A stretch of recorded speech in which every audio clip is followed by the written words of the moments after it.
Marc Barra, bonjour. Bonjour. Alors, vous êtes réalisateur, mais aussi, vous avez aussi travaillé sur Guyane avec une double casquette, directeur de casting et réalisateur de la deuxième équipe de la série. Alors, Guyane est l'une des seules séries d'aventures jamais réalisées par une production française. Des accueils mitigés et des professionnels et du public guyanais, si on veut dire. On reproche trop de clichés.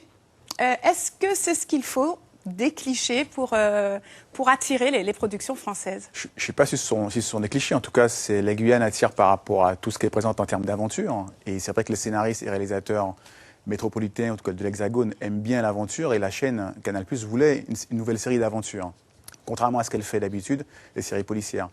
Après, les clichés, qu'est-ce que c'est qu'un cliché? Prostitution, forêt... Voilà, mais je pense plutôt, il faut se dire pourquoi cette personne met en avant plutôt une réalité plutôt qu'une autre. Et ça, c'est son choix, c'est son libre arbitre.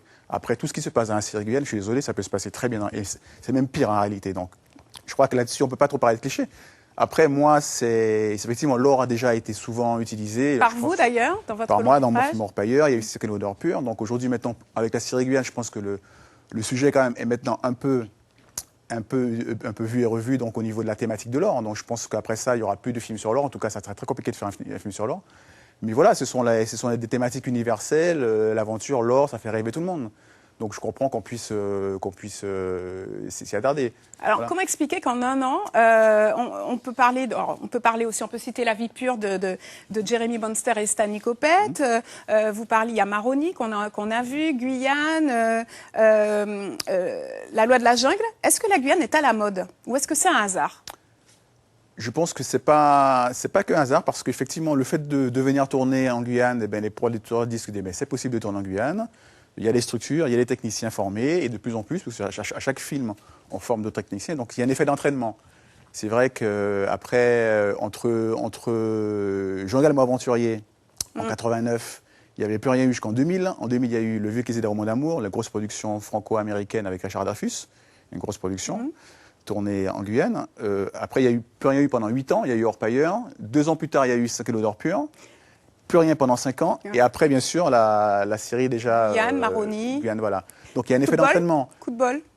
Non, c'est que les gens voient que c'est possible. Donc maintenant que France Télévisions, par exemple, pour ne pas citer France Télévisions, ils ont vu qu'il y a une série du Canal qui a été tournée en Guyane, une série d'Arte qui est tournée en Guyane, peut-être qu'eux, ils vont se dire, allons faire notre série en Guyane. Peut-être sur un autre thème à ce moment-là, vous disiez pas leur paillage. Je pense parce que les scénaristes verront très bien que ce thème était vraiment inculé et que maintenant, il faut passer à autre chose. Alors, vous étiez responsable de casting. Est-ce qu'on peut parler de révélation sur cette série? Comment vous avez casté, par exemple, les comédiens? Alors, formidable travail de casting que j'ai fait avec ma collaboratrice de toujours, Réjeanne Gay.